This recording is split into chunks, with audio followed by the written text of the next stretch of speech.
You know that feeling, right? You set a massive, ambitious goal for your team or maybe for yourself, and by February, all that incredible energy has just fizzled out. It's a super frustrating cycle, and believe me, even the highest achievers run into it. But what if the problem isn't your ambition? What if the whole way we think about setting goals is actually broken? Let's dig into why that happens, and more importantly, what we can do about it. So check this out. We usually assume that winners just have better goals, but here's the paradox. Winners and losers, they often have the exact same goals. It's a wild thought, isn't it? If the goal itself isn't what separates them, then what on earth is? And that leads us right into our first big idea. We need to deconstruct this myth of goals and really understand something I like to call the goal trap.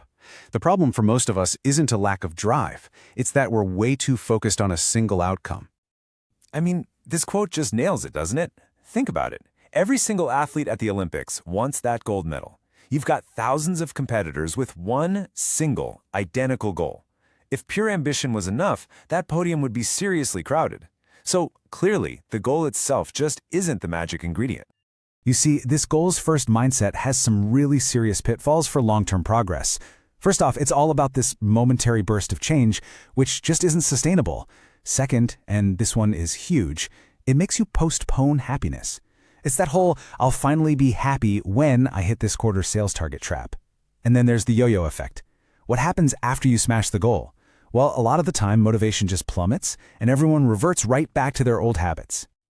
Okay, so if goals are the problem, what's the solution? This brings us to a huge paradigm shift, the real heart of this whole thing. We need to move our focus away from results and onto routines. Let's just get really clear on the terms here. A goal, well, that's the result you want to get. It's the destination on the map. Think of it like winning one big, important race. It's a single, momentary event. A system, on the other hand, that's the process. It's the collection of things you do every single day that will get you to that result. For that cyclist, it's not about the one big race. It's about the daily 1% improvements in their training, their sleep, their nutrition. It's a continuous cycle that you can repeat over and over. And this table just lays it all out plain and simple. Goals are laser-focused on the result. Systems are all about the process. Motivation from a goal? It's finite. It ends the second you achieve it. But with a system, motivation is continuous. It's just what you do. And the effect? Well, that's the bottom line. Goals create a temporary change, while systems create lasting change. But believe it or not, there's a layer that goes even deeper than systems. The most powerful way to make a system actually stick is to anchor it to your identity. This is what we call the inside-out approach. You see, most of us try to change from the outside in. We start with the outcome we want, like, I want to lose 20 pounds. Then we try to figure out the process. Okay, I guess I'll start running. And we just kind of hope that this will eventually change our identity. Honestly, it's a constant battle against who we are right now. The really effective model flips this completely on its head. You start from the inside out. You begin by deciding on your identity. You ask, who do I want to become? From there, you build the process, the daily actions that prove that identity to yourself. And the outcomes? They just become a natural result of the person you're becoming. It's not about chasing a result anymore. It's about living up to a new standard. Here's the absolute simplest way to think about it. The goal is to run a 5K. The identity is to become a runner. A runner doesn't have to talk themselves into going for a run. It's just who they are. That little shift from doing to being, that's the secret sauce. Okay, so that's the why. We get it. Now for the really fun part, the how. We need a practical, hands-on toolkit for actually engineering the process that builds this new identity. And this is where we bring in the 4 laws of behavior change. To build a good habit, you've got 4 levers you can pull. You need to make the cue for it obvious, the craving attractive, the action itself super easy, and the reward deeply satisfying. This is how you design a winning system for yourself or your team. And if you're a data person, you're going to love this. The hard numbers here are just incredible. A study on exercise showed that the group running on mere motivation had about a 35% success rate. But the group that created a specific plan, a system for when and where they'd work out, they had a staggering 91% success rate. This isn't just a nice idea, it is dramatically more effective.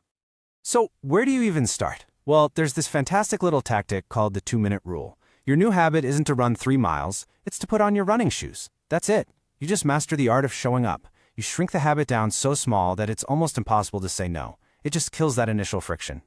And the reason this works is it's literally hacking your own neuroscience. Every single time you do a habit, you strengthen a pathway in your brain. Imagine you're carving a path through a dense forest. At first it's hard work, but with enough repetition, that little path becomes a superhighway. You're literally rewiring your brain to make the good habit the path of least resistance. Okay, let's tie this all together with a concept that every single leader in the room already understands: compounding. The engine behind this entire framework is the 1% advantage. You do not need some massive, heroic effort to create a transformation. You just need to get 1% better every single day. Those tiny, almost unnoticeable gains, they compound into absolutely remarkable results over time. And this quote just says it all, doesn't it? A massive transformation doesn't come from some heroic effort. It comes from a starting point so small, it's basically impossible not to do it. The key isn't the size of that first step, but the relentless consistency of the system you build around it. So I'll leave you with this. Forget about the huge, audacious annual goals for just a moment. Instead, ask yourself and your leadership team this: what is the one tiny 1% system that you can start building